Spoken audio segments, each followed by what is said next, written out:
Hola a todos y bienvenidos. Hoy vamos a hablar de la poesía castellana y vamos a poner énfasis en una de sus figuras mayores, llamado Jorge Manrique, y su obra fundamental, Coplas a la muerte de su padre. Antes de ingresar a la obra, antes de leer los versos y poder analizarlos y comentar algunas de sus ideas principales y actuales más que nada, vamos a hablar un poco de la vida de este gran poeta. Jorge Manrique es hijo de Rodrigo Manrique, un maestre que va a combatir al lado de los reyes católicos hacia finales de la Edad Media. Por eso es que Jorge Manrique también va a desarrollar esta carrera de militar, esta carrera de guerrero, al lado de su padre. No hay muchos datos específicos respecto a cómo pasó su infancia, cómo pasó su adolescencia, dónde fue su educación, pero su propia asociación al clero, dado que es un máster de clerecía, nos puede dar cuenta un poco de que fue un docto, fue una persona muy asociada a las letras, que manejó el latín, ¿cierto? Algunas de sus obras están escritas en esa lengua. Además, fue un caballero, ¿cierto? No esos caballeros de ficción, esos caballeros que son capaces de derrotar a quien sea, esos caballeros que tienen amadas por donde sea, esos caballeros que nunca mueren, no. Si bien las órdenes de caballería existieron en la Edad Media, son un poco más terrenales, ¿cierto? Y precisamente nuestro poeta Jorge Manrique se vio vinculado a ellos. Ahora, manejó mucho de los códigos de caballería, principalmente el del honor. Y precisamente esta vinculación guerrera y militar es la que lo va a llevar a la muerte en una de esas batallas, en uno de esos combates cruentos. Hay que recordar que en la época medieval, a finales de la época media, que va a ser previo al Renacimiento y al surgimiento de los estados modernos, hay muchos conflictos entre los reinos. Entonces las batallas eran pan de cada día, era estar combatiendo en todo momento, era estar luchando a diestra y siniestra. Entonces Jorge Manrique en uno de esos combates va a ser víctima y va a morir alrededor de los 40 años. Muy bien. Por otro lado, podemos decir que sus constantes trasiegos, sus constantes escaramuzas, su vida misma agitada debido a su carácter militar, guerrero, pero también de poeta, lo va a llevar a transitar diversas tópicas.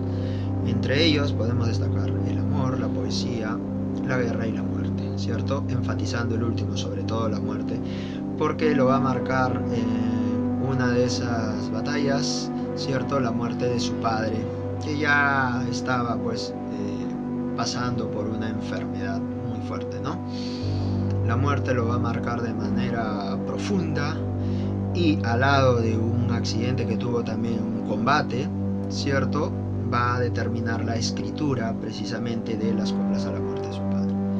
Si bien esto explica el surgimiento de la obra, hay que tener en cuenta que el propio poeta trasciende esta imagen y la va a llevar a un estado de universalidad, y es por eso que actualmente todavía seguimos leyendo y podemos seguir sacando enseñanzas para cualquier contexto o para muchos contextos con la poesía de Jorge Manrique. ¿Cierto? La guerra como tema es natural dado su propia condición de guerrero y militar. Además, esta forma de vida agitada, trajinada, le va a permitir a él, ¿no?, muchas de sus figuras literarias, muchas de sus imágenes, muchas de sus alegorías. La muerte ya está explicado más o menos y se va a profundizar en la siguiente sección, ¿cierto? La poesía, fue un poeta muy reflexivo de su propia condición de escritor, de su propia condición de poeta castellano, y el amor es un tema asociado a su propio tiempo, que es la Edad Media. Hay que recordar el amor cortés, ¿cierto? El poeta que le canta a la amada, imposible a la amada, que nunca le puede extender la mano, a la amada que nunca le puede corresponder. Entonces el amor es un tema tradicional, es un tema obligatorio, entre comillas, para Jorge Manrique, ¿cierto? Entonces vamos a ver, Pedro Salinas, un poeta moderno del siglo XX, va a denominar la poesía de Jorge Manrique entre tradición y originalidad. ¿Con qué nos topamos acá en esta perspectiva un poco contradictoria, ¿no? Tradición y originalidad a la vez en Jorge Manrique. Quiere decir que este poeta va a tocar muchos de los tópicos anteriores y va a emplear formas también anteriores a su tiempo. es decir, va a retomar algunas características de la poesía ya dada de la Edad Media, sedimentada y fundamentada. Pero ¿a qué viene la originalidad? Y acá viene la característica, porque Jorge Manrique le va a imprimir un sello personal para poder hacer de estos temas tan comunes en la Edad Media, sobre todo el de la muerte, porque la Edad Media era una época que pensaba mucho en la muerte, pero de una manera resignada, porque ya toda la visión medieval se abocaba a sentir que la muerte era inevitable y que la vida en la tierra era un asco, así de simple. Entonces siempre estaban pensando en la vida en el más allá, la promesa del otro mundo de la Iglesia Católica, ¿cierto? En oposición además a la nueva visión de la muerte que nos va a traer los albores del Renacimiento, ¿cierto? Cuando se van fundando los estados modernos, hay una vida quizás un poco más ligera, una vida más cómoda de parte de varios personajes, y esa visión resignada y hasta alegre de la muerte, porque era aceptada ya por todos los medievales, se va más bien a voltear y va a ser una muerte negativa, una muerte triste, una muerte a la cual hay que rechazar. En esa contradicción es que aparece Jorge Manrique y le imprime su sello respecto a este tema a través de la figura del padre, ¿cierto? Por eso una de las constantes de la poesía menor trajina en el amor por todos lados, y la poesía mayor en este carácter de la muerte y de todas las consecuencias que trae, ¿no? Tanto positivas como negativas. Muy bien, pasemos ahora a la obra mayor, Coplas a la muerte de su padre, ¿cierto? El tono reflexivo de esta obra va desde la primera a la última copla, ¿cierto? Son 40 estrofas en total, y la técnica empleada por Jorge Manrique va a ser la del pie quebrado.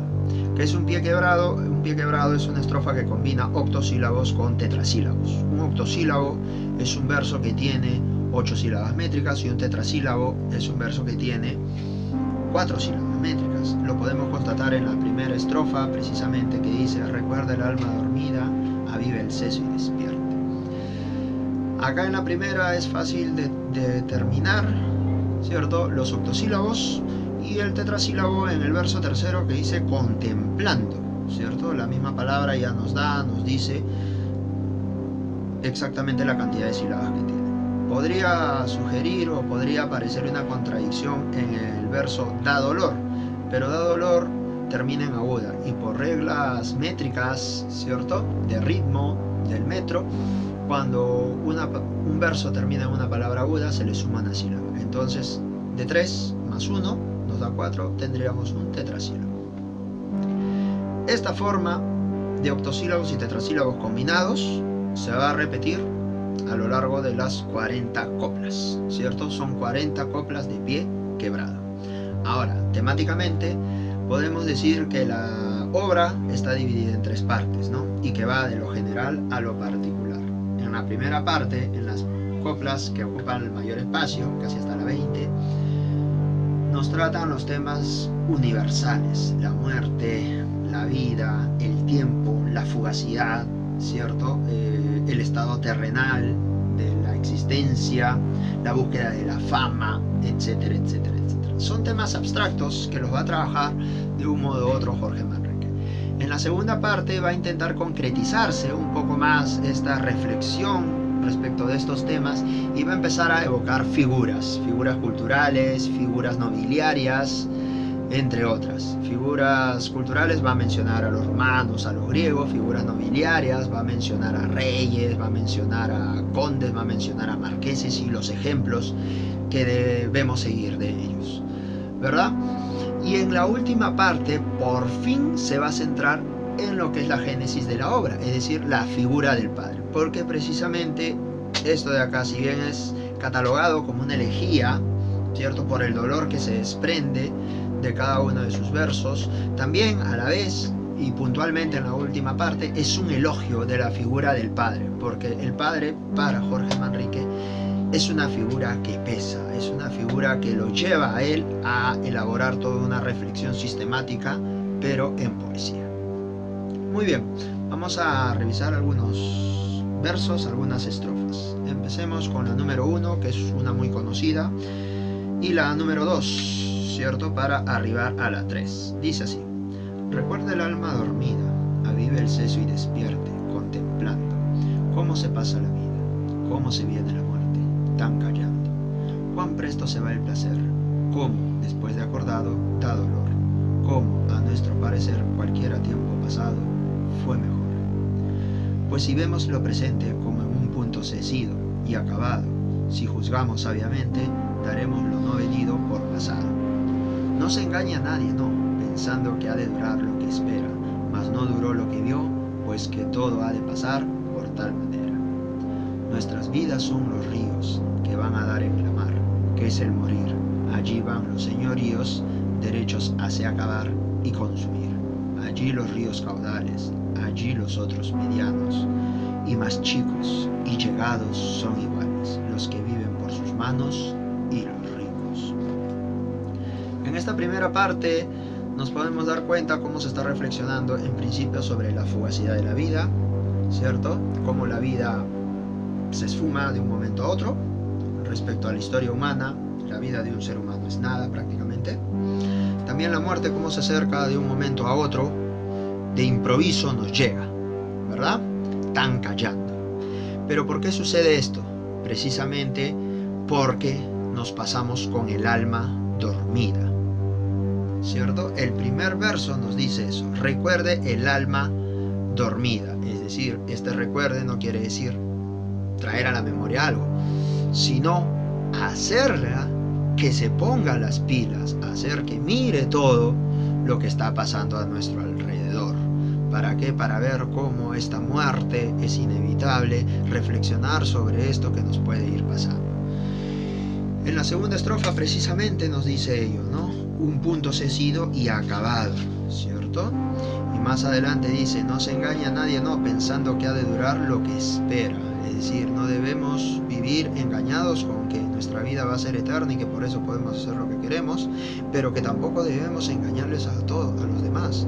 Hay que hacer ver que la vida es un tránsito, que la vida es algo que se va a acabar de un momento a otro, de una forma u otra, pero no es ello motivo para entristecernos, sino para aprovechar de una manera adecuada. No aprovecharnos de cualquier forma, sino de una manera adecuada, aprovecharla y poder dejar un sello importante en ella, como lo hizo Jorge Manrique a través de su obra, ¿cierto? La tercera estrofa apunta precisamente a esa metáfora de la igualdad ante la muerte. Los ríos caudales, los otros medianos y los más chicos, todos son iguales en la muerte, ¿cierto?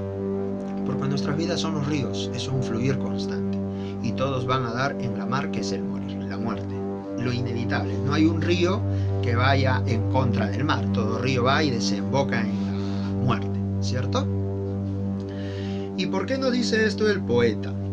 Porque precisamente en la estrofa 7 nos dice, ¿no? Ved de cuán poco valor son las cosas que andamos y corremos, cuán poco valor, es decir, lo que tenemos ahora no va a ser útil para la muerte. ¿Por qué no nos vamos a llevar nada? Algo muy común, pero que está recogido por Jorge Manrique y dicho de otra forma y más gloriosa: que en este mundo traidor, aún primero que muramos, las perdemos. De ellas deshace la edad, de ellas casos desastrados que acaecen, de ellas por su calidad en los más altos estados desfallece.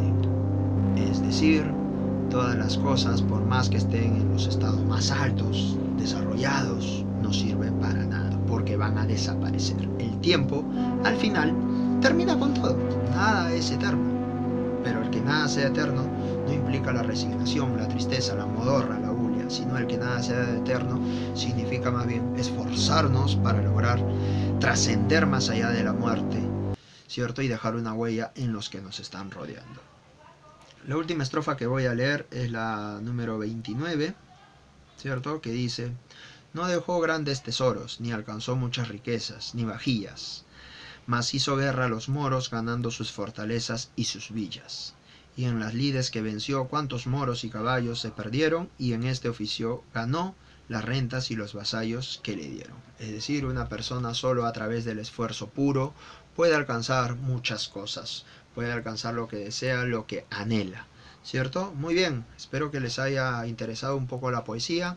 Los invito a revisar otros videos que vamos a ir subiendo respecto a esta tradición poética española para poder ir cimentando algunos conocimientos de esta literatura del otro lado del mundo. Hasta la próxima. Chau chau.